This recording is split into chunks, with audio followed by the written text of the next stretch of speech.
Hey guys, this is Charlotte, and you're watching Going In Raw. Hey, Friendo, Steve here. And Larson. And welcome back to Going In Raw, the only pro wrestling podcast you need to be listening to right here at youtube.com/Steven Larson.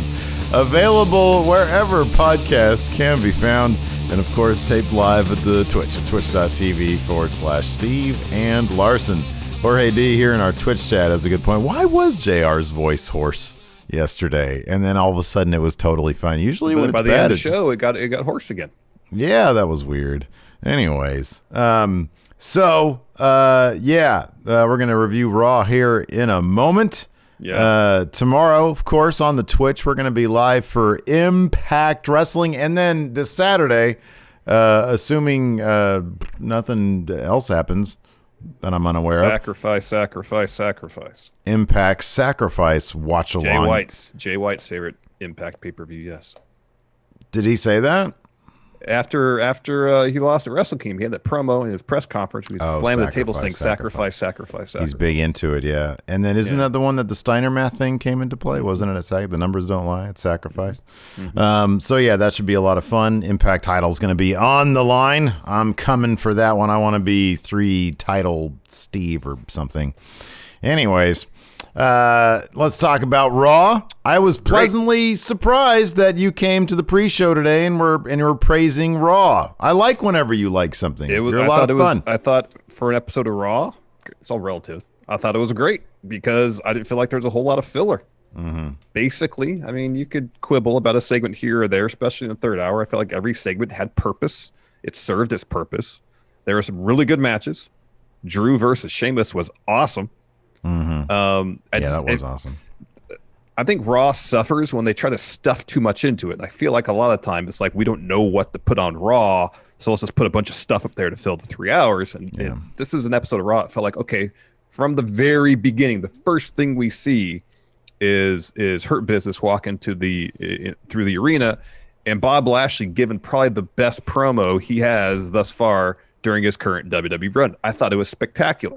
Like, where was this? And I'm not blaming Bob Lashley for this.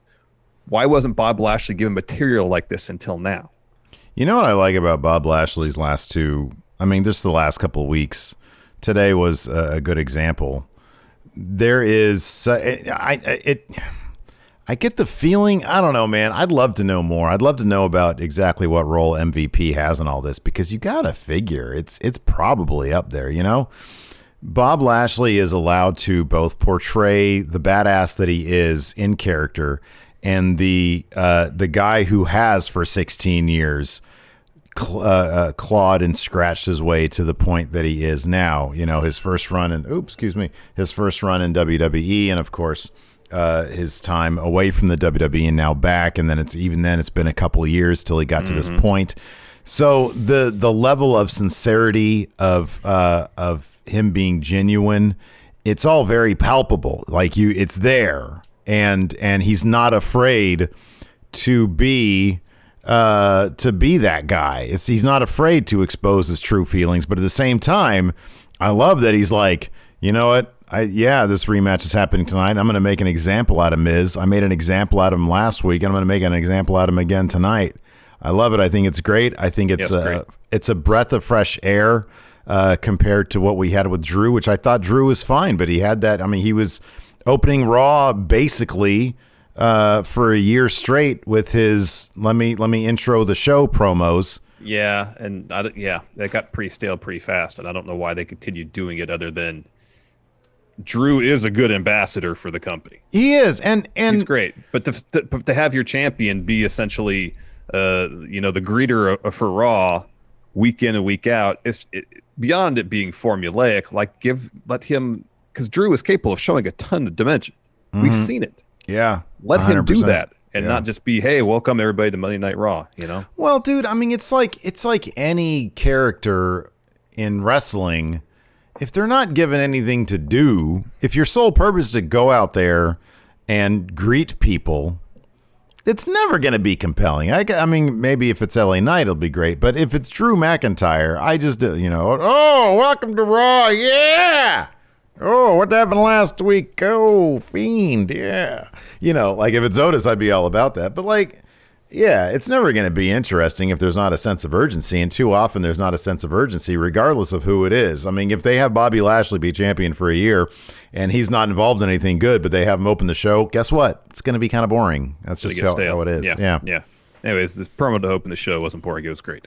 And we saw him do, really good promo work and Impact when he was there. We just haven't seen it. I don't think he's been given much to work with. Since he's returned to WWE. Yeah. Like I mentioned, just the first 2 hours didn't feel like there's any fat to the episode, no filler. Third hour, the pacing I thought got a little wonkier, more like your typical Raw. But still, it wasn't boring. At least, most of the segments served a very distinct purpose and did what they were supposed to do. That's really all I ask for from a wrestling program. Just don't give me a whole lot of filler. And if you have a segment booked for the show, it's got to serve a purpose, and then when you execute that segment, execute it to fulfill its purpose. If you can do that consistently over the course of 3 hours, I'm into Raw. That's pretty much what it takes. Let's talk about what is. It's still. I'm going to steal your phrase. It's still too damn long. That being said, if this was a 2 hour Raw, it'd been. It's like the first hour was like, was this everything they announced for the show? What are they going to do with the rest of the show? Yeah, I know. It was great. Let's talk about the one feud that I am thoroughly on board with. Same, 100%. And this is no longer my bathroom break Mania match. I don't know what. This is Steve's presumptive personal main event, right? It is. Absolutely it is. I hope this ends both nights, and 1 and 2. I don't know what Shane's on, but I would like some, because he came out, his heart beating so fast, full of just pure, unmitigated arrogance, and essentially doesn't call Braun stupid to his face. He makes Braun figure out the obvious, that he's essentially calling him stupid to his face, but he's making him.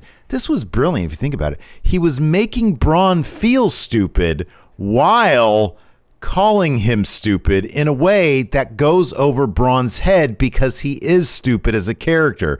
There are so many levels here to what Shane is doing. Here's another thing too. It's the way Shane was approaching, especially the second promo, where he's coming out and he's like stumbling over his words, like, I'm not sure I want to talk to you about this now.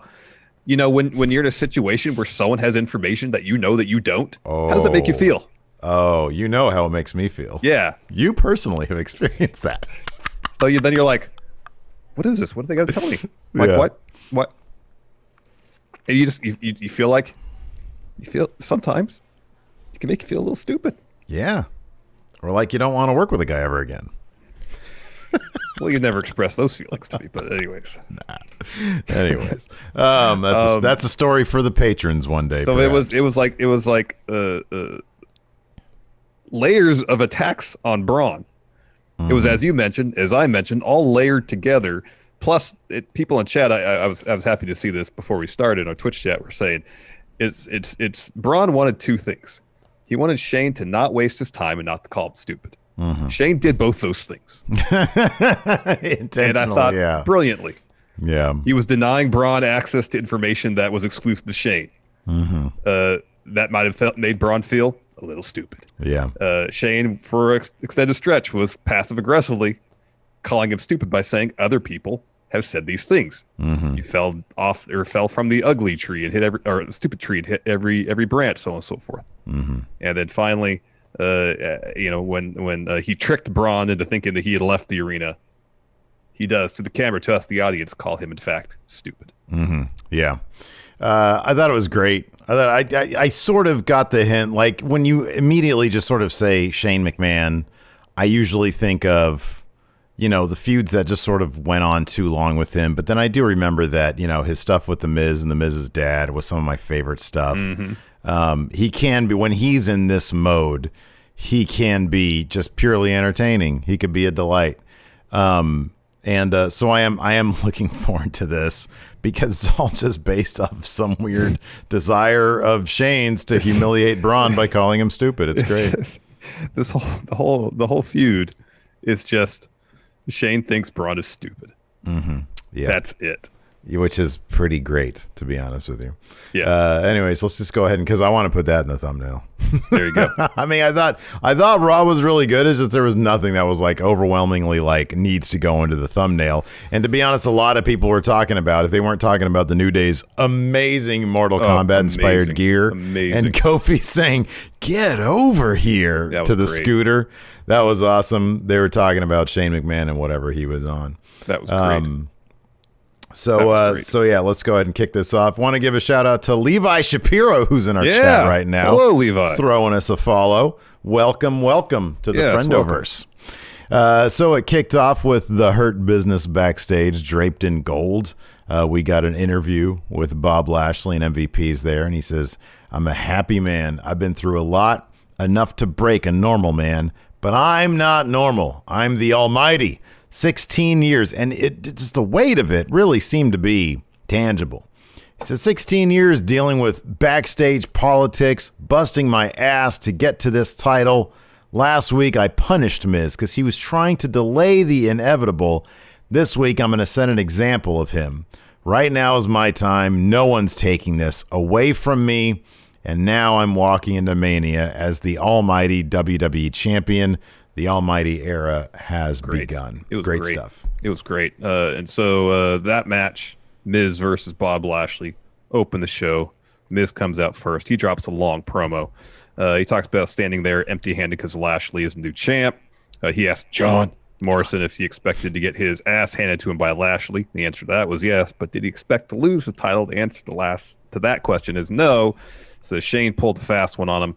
After everything is done for WWE, all the press interviews, all the radio shows, so on and so forth, year after year, he doesn't take vacations. He doesn't get injured. So when he says his body isn't feeling well, everyone should believe him.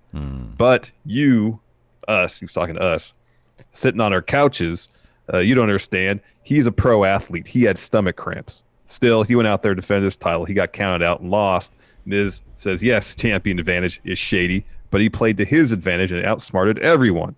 Bobby had his chance, and he blew it. His contract says he had to defend the title, but not twice in the same night, and yet he was forced to do so. He was threatened that if he didn't defend his title, he'd be stripped of it, and that title would be given to Lashley. And then Shane made it a lumberjack match.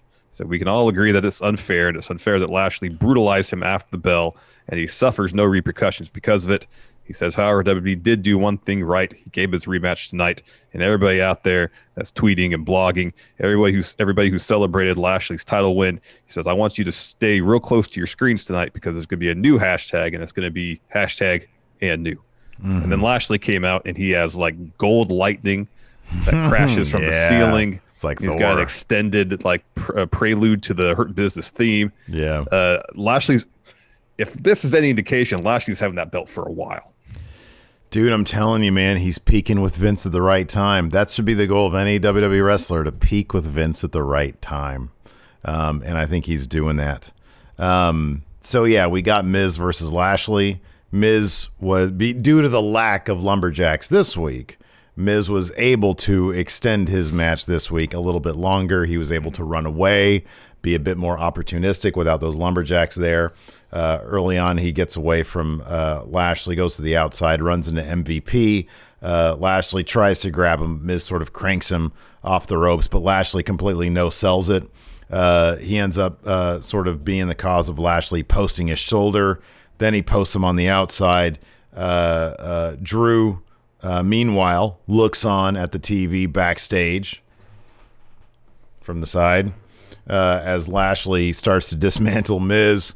Miz misses an attack through the ropes to the outside, so Lashley puts him on his shoulders and does the thing where he rams his head into the post and sort of flings him off. On the inside, Lashley hits a flatliner, then some ground and pound. One spine buster and a hurt lock later, Miz taps out to get Lashley that rematch win. Pretty great. I'm really excited to see what the future holds for WWE champ Bobby Lashley. It was announced next that WrestleMania tickets going on sale a week from tomorrow. No indication about capacity, anything like that. So it'll be interesting to see. I assume the next couple days or a few days we'll start maybe hearing some information about how many tickets might actually be on sale, because that would be interesting. Speaking of peaking at the right time, something tells me it's gonna be a bit more than what we had originally suspected. Like all the, there's so much caveated good news that they're going to just take as good news, if you will. Probably. We'll see. We'll see. Yeah. Next, Drew McIntyre interview. This is in the same area where he was watching the match that opened the show. And he's asked about being the presumptive challenger for the WWE title. And he's like, I'm the only challenger.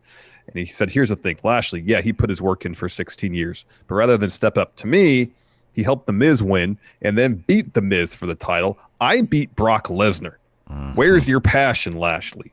I know that you're huge and you're strong. So am I. And then Sheamus attacks Drew from behind, tosses him around the backstage area for a bit. This was an interesting statement from Sheamus. He says, I've been living in your shadow for 20 years. Like, Sheamus is a really highly decorated wrestler, and like for several years, Drew wasn't even in the company. Yeah, I saw it in Mod Chat. Somebody, I think it was Rebecca, posted somebody made a Twitter meme of that, where it's like Sheamus. There's a great shot, like a promo shot of Sheamus sitting in a throne with his King of the Ring crown on, and like he really is, like, he's had a lot of gold. He's a well-decorated, highly decorated WWE superstar. Yes, maybe in their personal life, given that they go back so far.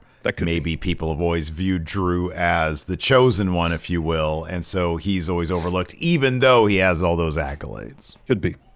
That's entirely possible. We got a Rhea Ripley video package, and then quickly Drew walks up to Adam Pearce and pretty much demands a no DQ match against Sheamus. That was good tonight. Pearce made me laugh tonight, especially dealing with Shane. It was funny. He's got good chemistry with everybody, Pearce says. He does. So after that, there's this bit where Braun runs into R-Truth backstage. R-Truth is trying to get that title back off of Bad Bunny, who he keeps on calling Bugs Bunny. Tries to recruit Braun to the process because he's making a really loose connection to He needs his Space own Jam. Monstar. Yeah, exactly. And so he's got a list of apologies for Braun. He reads some off. Braun just explains, look, man, I'm about to ask. No, wait, what am I talking about? I am a monster. I'm going to demand Shane apologize to me. So Braun comes out. He says, Shane, do you think I'm a joke? Are you laughing at me? After that joke last week, I think you are. I could snap your neck like a twig. Saying that, I know you could fire me on the spot. I'm not looking to be fired. I'm looking for respect. I'm not asking you to come out. I'm demanding. Shane comes out dancing. He does this. I mean, it's his intro. I get it. He does the thing, right? He does the dancing. Yeah. But you would think if he was really somber about this, he would come out as such. So anyways, he gets in the ring and he steps directly to Braun, man to man. Right in Braun's face. Right in his mug. And he just says, I apologize. And then he walks away. He sort of stops when he's like 75% up the ramp. Sort of turns around, and Braun's like, what was that? And he's like, look, if you have something else to say, I'm right here to say it. So Shane's like, So he continues. And then backstage, Sarah asked Shane, did you have something else you wanted to say to Braun? And he just goes, maybe later. Yeah. That's it. Then we got a pay-per-view main event quality bout here between Sheamus and Drew McIntyre's no DQ match. They beat the absolute shit out of each other. This was something else, man. This was absolutely, and this was Drew did the breakout during Sheamus's entrance, and it was just, man, this was just like 20 minutes of two big dudes just completely killing each other. It was awesome. Great. Just beating the hell out of each other, taking kendo sticks to each other. Got body slams on ring stairs. People getting rammed the ring post. Drew getting choke slammed onto the announce table. Table doesn't break. It was great. So one point here, let's get right here. Sheamus hits an air raid crash. It gets him a 2 count. He brings a chair into the ring. He's about to take a swing. Drew pops him. He hits a chair shot. Future shock on a chair. That gets him a 2. He sets it for a claymore. And as he's charging Sheamus, Sheamus picks up the chair and throws it at him. it follows that with like a V trigger. That gets him a 2. So Sheamus puts the chair between two turnbuckles in the corner, tries to send Drew into it. Drew reverses that, sends Sheamus into the chair, hits a Claymore, but that Claymore sends Sheamus out of the ring. Drew gets out, puts him in it. Sheamus just tumbles out again. So Drew follows, and Sheamus hits him with a bro kick on the floor. So Sheamus goes and picks up some ring steps. Drew comes to and does the same. They charge towards each other, hit each other with the ring steps at the same time, and they kind of like knock their heads into the ring steps. Yeah. So Sheamus just tumbles right there. Drew kind of hurdles himself in the ring steps over the barricade, and the ref goes and checks on both of them, and they're like neither of them responded to the ref, and so the ref called for the bell. Yeah. Which, based on the brutality of the match leading up to that moment, I bought in completely. Yeah. I knew in some way this was probably going to lead to a pay-per-view match anyways, and they gave us an absolutely physical match that I bought into the finish they had, so I did not mind the non-finish whatsoever. How did isn't this how the 7th match of Sheamus versus Cesaro finished? There was no outcome to their best of 7, which was a brilliant finish, and they had an amazing run as a tag team. That was, I think, wasn't Foley the commissioner back then? And he was hey, you guys need to be a tag team. Otherwise you're going to kill each other. This was great. This was absolutely great. And yeah, I totally bought the finish. I did not think that this was a cop-out finish. I don't know. I mean, it would be great if Sheamus could pick up some sort of win in this. This is probably as close as he's going to get, because I think that it's going to be Drew going to Mania. It would be pretty cool if, assuming I would assume this could be the case, set up a match at Fastlane now between these two. If they upped the stakes, made it a number 1 contender match. Yeah, I could do that for Mania. Yeah. I mean, given that Roman versus Edge is going to be 1-on-1, why not make this a triple threat? I mean, what we thought it was going to be between Keith Lee, Sheamus, and Drew, or at least a possibility. Make it Sheamus has done such great work. He really has. I mean, he really, I get it, man. It's everybody has their place or whatever. But if a guy is putting this kind of work, like, man, he can just add to the match. He can make it even better. Dude, 3 big dudes just killing each other.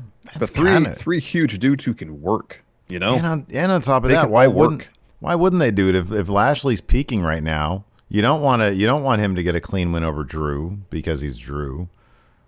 Have him, give it a triple threat. Well, there's always the outside chance. I don't think it's going to happen. The outside chance that they do make the Universal title a triple threat and have Daniel Bryan in there, so neither Edge or Roman has to eat a pin.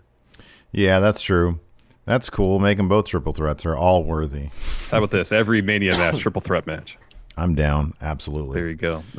This is there's 2 extended recaps, I think, tonight. If my memory serves, there's this Orton, the whole Orton Wyatt Bliss saga. And then later on, before the main event, they pretty much recapped most of Lashley and Miz from tonight. But otherwise, I kind of felt like this episode was fairly light on recaps. Another reason I was probably into it. There you go. Yeah. Didn't seem like there was a whole lot of filler. Kevin Patrick making his Raw debut. Yeah. Interviews AJ Styles. AJ's like, hold on, I want to talk about this Randy Orton thing. Everything he's gone through. It says Orton burned the Fiend to a crisp. Now he's haunted by him and Alexa Bliss. They're trying to tear him down bit by bit. Orton steps in, says, I must be missing the joke. Do you find it funny when a grown man had his mind messed with? And AJ goes, it's not funny. It's weak. Ouch. Yeah. And then Orton says, well, let's test that out. See how weak I am. Challenge you to a match. And AJ says, Orton, you have some problems. You really don't need any more. Kind of looks over at Amos. He says, so I accept. After that, we were announced for next week, New Day versus the Hurt Business tag title match. New Day come out dressed in these amazing Sub-Zero and Scorpion Mortal Kombat inspired gear. Great. Just looked beautiful. This was a match, Shelton Benjamin versus Xavier Woods. Shelton dominates most of this match till he gets distracted by Xavier Woods on the outside and gets by Kofi. And he's jawing at him, gets rolled up by Xavier for 3. So they sneak away with that win, but I don't think they're going to sneak away with next week's win. Don't believe so. After that, we have a Matt Riddle interview at Gorilla Position.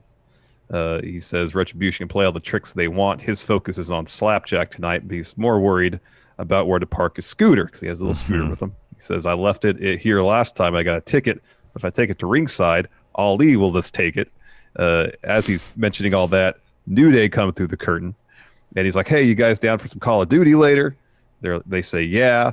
And they say, well, after you beat up Slapjack. And then Riddle said, oh, his music hits, can you watch my scooter?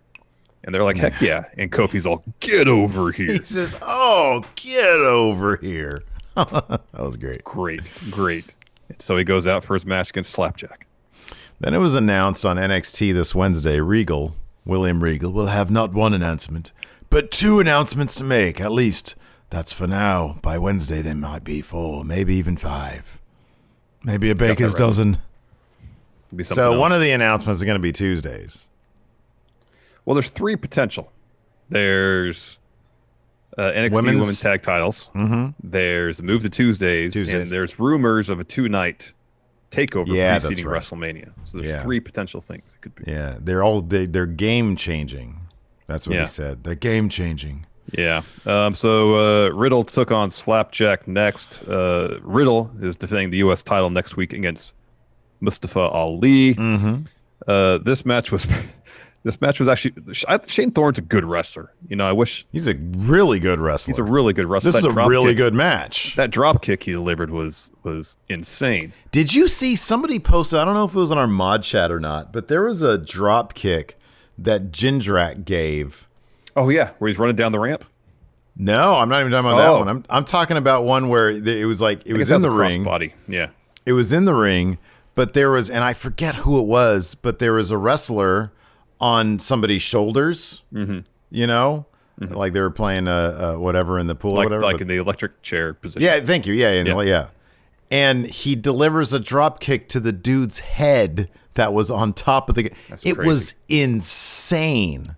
So I think I saw something on Twitter, and I think the video was really grainy, so I couldn't tell who was in it. But he commented on it, so I thought it might have been him. Mm-hmm. But there's somebody that sprints down the ramp, and maybe I can't remember if it's a drop kick or a crossbody, but they're just like flying down the ramp and jump and like leap over the ropes. It's crazy.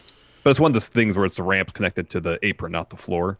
Yeah, but it's still pretty nuts. It is bizarre that you can't go wrong with Batista, because I think it was Batista that was the guy that Jindrak was supposed to be in Evolution instead of Batista, and then it turned, and they even have like video of them doing the Evolution walk.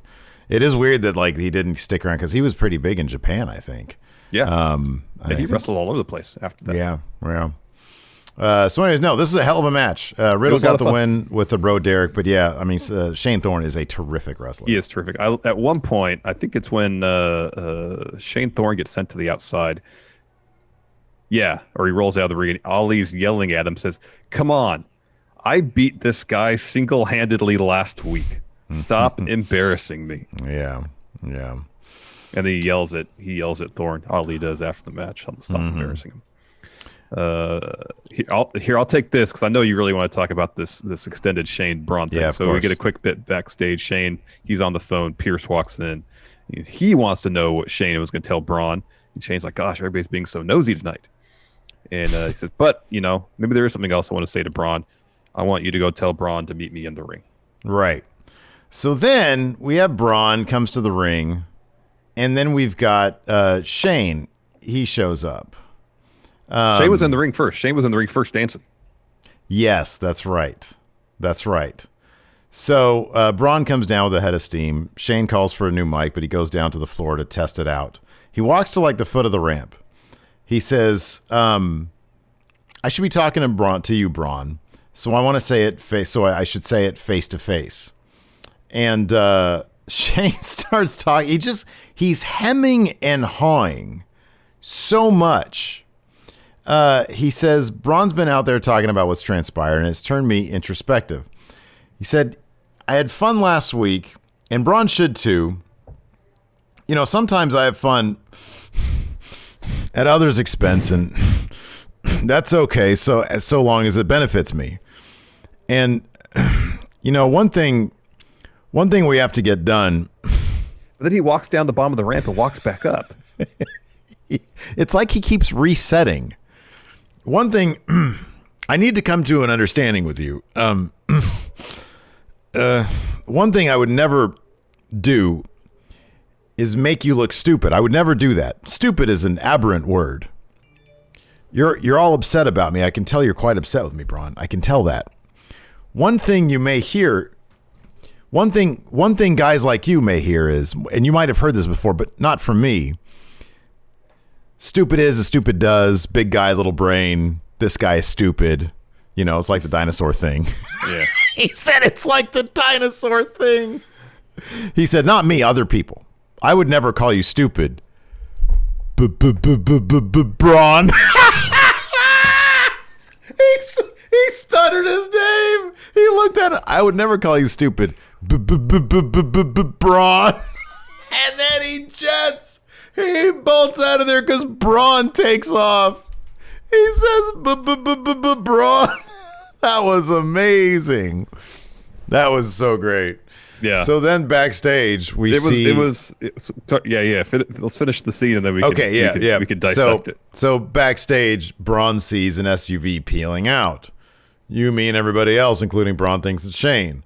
Braun goes running off in some odd direction because he knows that he's lost Shane. And then Shane shows up sort of right behind him, and he sort of waves and he turns to the back towards the camera and says, "Stupid." Mm-hmm.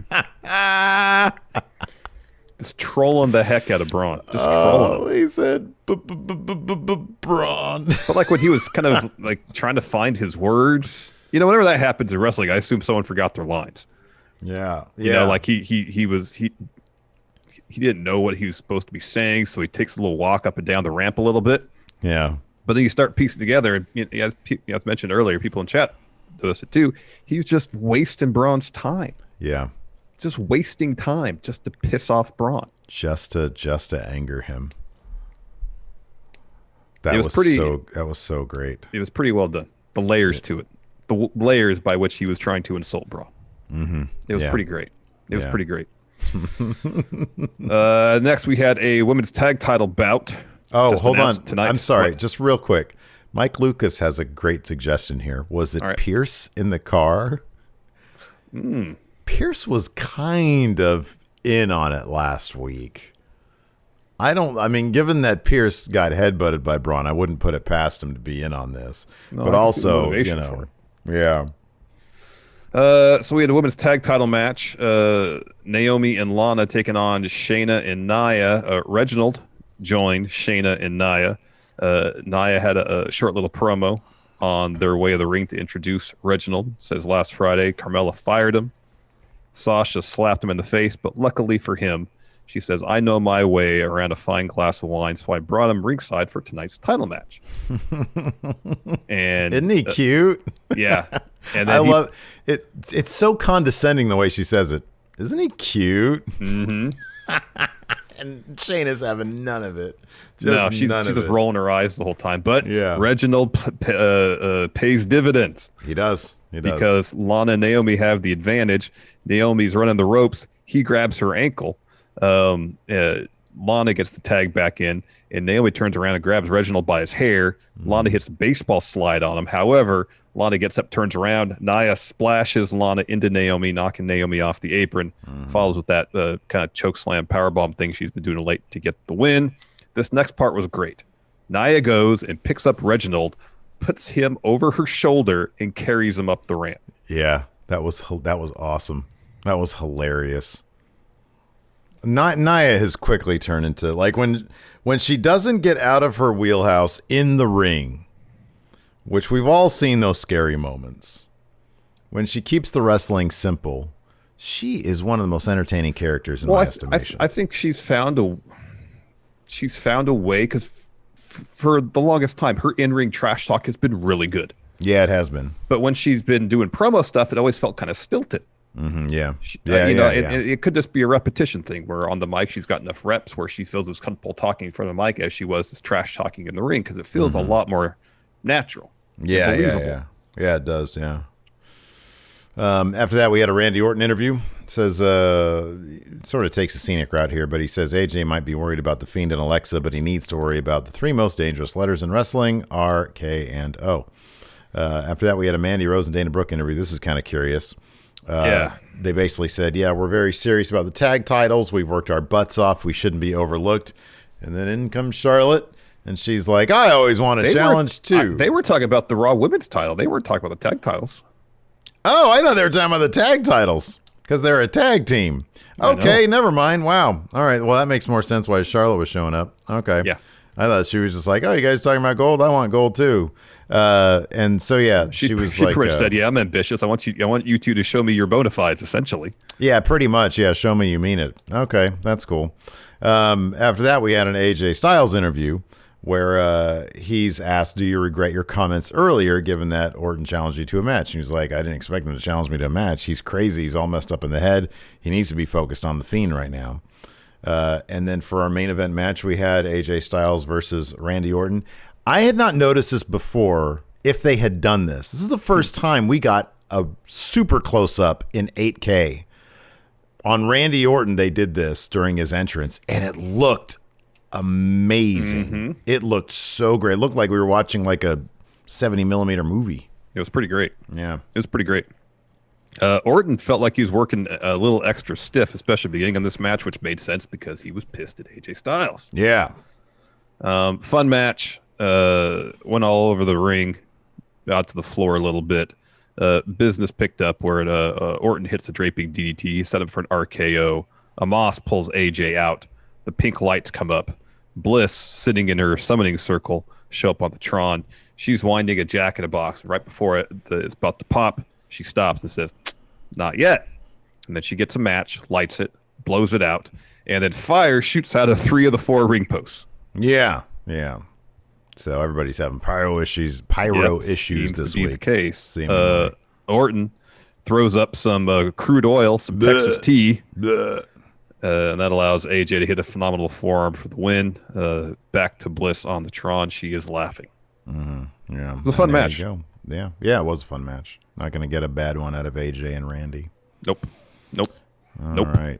John Elite says, I do think tonight was the first time we saw the 8K close-ups. I wonder if they got some sort of new, because I've noticed that it's less shaky when they're panning with people, and I wonder if they got a new rig to actually gimbal or a Steadicam or something. Something like that, yeah. Could be.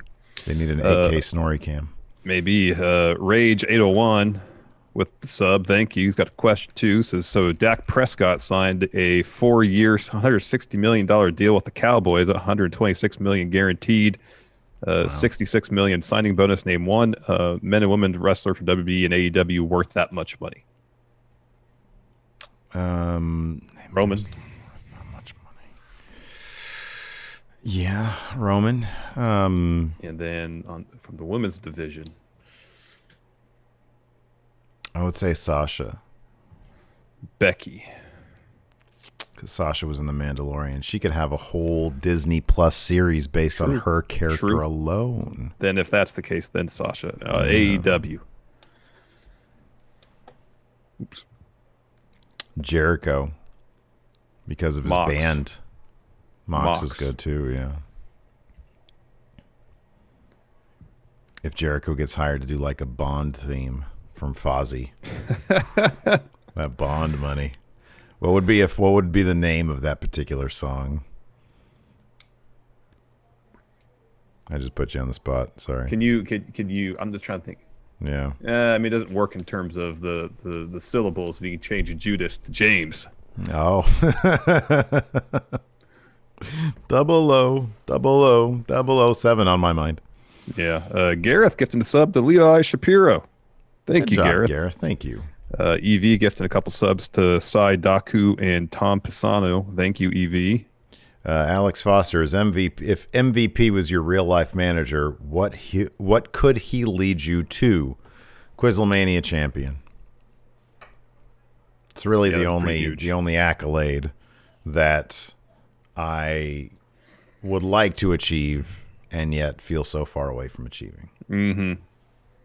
But maybe after 16 years of clawing and scratching. Maybe then you'll have your story. come to fruition, Steve. Dylan, what color will LA Knight rock this week on NXT? We've seen red, we've seen blue. I mean, it's got to be green, right? Or green purple. Or gold. Or purple, because red plus blue is purple. That would work. Yeah. Yeah. Milkman Leche with the sub. 10 months. Thank you very much. Thank you very much. Paul Lankick, where do you see the Drew Sheamus situation heading, particularly in regards to the WWE Championship picture? I'd like to see a triple threat. I don't know what they have planned. Yeah, I would imagine they're going to do some sort of number one contender match. Paul here also suggests a fatal four-way with Bobby, Drew, Sheamus, and The Miz. I find it hard to believe that Miz is making a good case for himself right now. Heck Tower with the sub. Thank you. David Matushik. Sorry, go ahead. From David here. In light of Kevin Egan, what do they call him on the show? Kevin Patrick? Joining the WWE, what other play-by-play announcers in other sports should join? Mike Goldberg. Yeah. Now that Goldberg's gone, Mike Goldberg. Tony Romo, I want to see him try to predict the moves before they happen. That's good. I like that. Like he'll call plays as they're lining up. EV gifting a sub to a hyped boss. Also, 300 bits from EV. Thank you very much. Moses supposes would have been better to have the Fiend and Alexa disappear and then have Alexa pop up sporadically rather than ending 60% of the Raws since TLC. Yeah, I don't know. I don't know if that would have been any better or not. I mean, I generally think that this feud, I like that they're extending out Bray's absence for a while, but I feel like it needs to build a bit better. Yeah. It just kind of feels like you're having the same version of the same thing happen as opposed to build upon the next. We have a fourth potential huge announcement from Regal. According to John Elite, Regal could announce NXT Evolve on Wednesday. Oh, yeah. There you go. The Enforcer here with a question on the Patreon. He says, what viscosity do you think that motor oil was from Orton? Like what I weight wonder, was it? Yeah. 10 weight, 30. I wonder if it was synthetic or not. I don't know. I take my shit to Orangevale Tire. They take care of all that business for me. I take it to the dealership. Still under warranty, or it was. White Brownie on Raw Talk. Peyton Royce said she also wants to challenge Asuka at Mania. What if they have Asuka run the gauntlet at Mania? That would be interesting. Wouldn't that be awesome? Wouldn't that be a great moment for her? And then Charlotte comes out last and wins the title. And then she rides off in her shark. That Stone Cold with gave Stone Cold, yeah. Hey, Charlotte, good job. Come on, let's get in my shark. 60 miles an hour. Oh, hell yeah. Hell yeah. Let's see here. Yeah, everybody's talking about that Peyton Royce thing. I'll have to watch it after the show. Yeah, I saw it. I think did someone put it in Mod Chat? I think somebody put it in Mod Chat, yeah. Mod Chat's where I get all my information these days. Pretty much, virtually. Yeah. Isn't that crazy that Wayne and Rob got together? That was pretty cool, huh? Yeah. Oh, this is a great question from Christopher Rappersod. What stipulation match will it be between Shane and Braun? This is a good question because there's a good chance that it would be a stipulation match. Maybe it's not even a match. Maybe they take an IQ test. Oh, no. Whoa. Quick game of checkers. There you go. They play Stratego. Yeah. He's like, Braun, I know you're not a chess man, so let's keep it simple for you, you dullard. Let's play some checkers. Night by night, 30 years from now, while driving your electric hover car to a scheduled doctor's appointment, Funky Cold Medina comes on the radio. Distracted by the sick jams of Tone Loc, you didn't notice the hover car in front of you stopped short and your vehicles collide. The driver, though clearly okay, decides to sue you for damages and a neck injury. What now retired Raw superstar do you hire as your private investigator proves that the driver is faking his ailments? Who's on the case? LA Knight looks like a private investigator from like a B-level like Skinamax movie. You know what I mean? It's like a private investigator, but also he bangs a lot. And it's like those movies, it was never like a really fulfilling porno, nor was it a fulfilling noir movie. It's like, why does it exist? It didn't check any of the boxes. It didn't check any of the boxes, but you get a guy that looks kind of like Eli Drake in there, banging away. You don't see any penetration. Of course not. It's on Cinemax. It's on Is that what you said? Skinemax. Skinemax. Yeah, you can't. Yeah, it's a Skinemax movie. You can't see any of the unders. You can't see nut.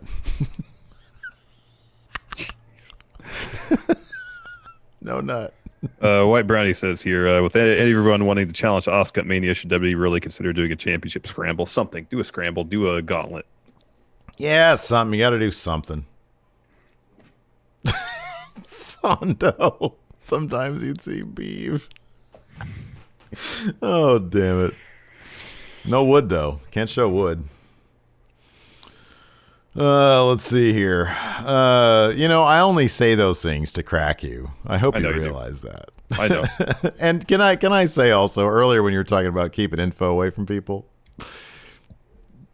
that's not it. What you did to me, I will admit, was not as bad as me giving you COVID. Nope. So, yeah. Nope.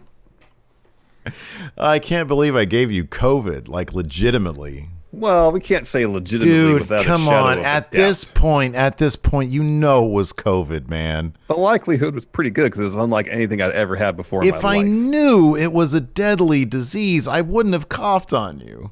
You still would have come into work, but you wouldn't have coughed on me. Yeah. Well, I did. If I knew it was, I wouldn't have. No, I wouldn't have come into work. Of course not. Of course not.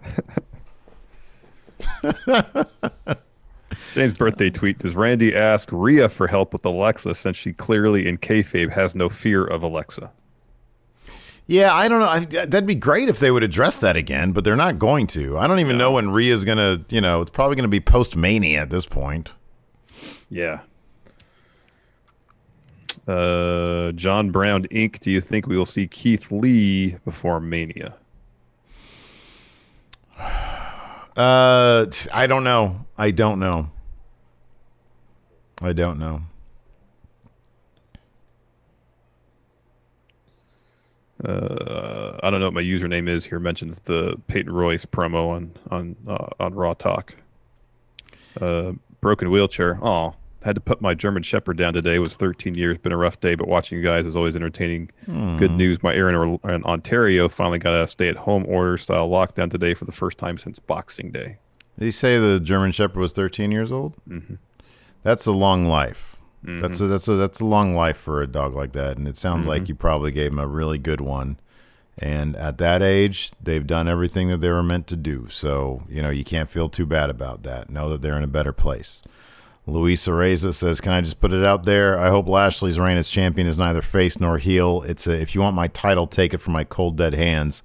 It'll fit his character more. As long as they give him really good stories, I'll be really happy with that." Yeah. Dr. Burgerman, Larson, why do you always have a pen or marker with you? I have a lot of nervous energy. It's a bit of business. It's my little bit of business. One of my kids left this marker here. Somebody said something about a Keith Lee tweet tonight. Yeah, he said I missed you as more than you I miss you me. guys too. Just know that. Yeah, that's what it was. That's sad. All right. Anyways, we're going to end on that note. Thanks, everybody, for tuning in. We appreciate it. Impact is tomorrow at 5 Pacific, 8 Eastern. And, of course, if you are a member of Friendo Club TV, we'll be doing Power Rank tomorrow at 2 p.m. Pacific, 5 p.m. Eastern. So hopefully we'll see you there. Thank you, everybody, for tuning in. We appreciate it. Until next time, we'll talk to you later. Help support Going In Raw today by becoming a Friendo Club TV member. You'll get access to new bonus episodes every week, including Friendo Club Arcade, Live Power Rank, Vintage 10 for the Wins, and Ask Steven Larson. Get access to Friendo Club TV today by becoming a $5 and up patron at patreon.com/Steven Larson, by throwing us a sub at twitch.tv/Steven Larson, or by clicking join at youtube.com/Steven Larson.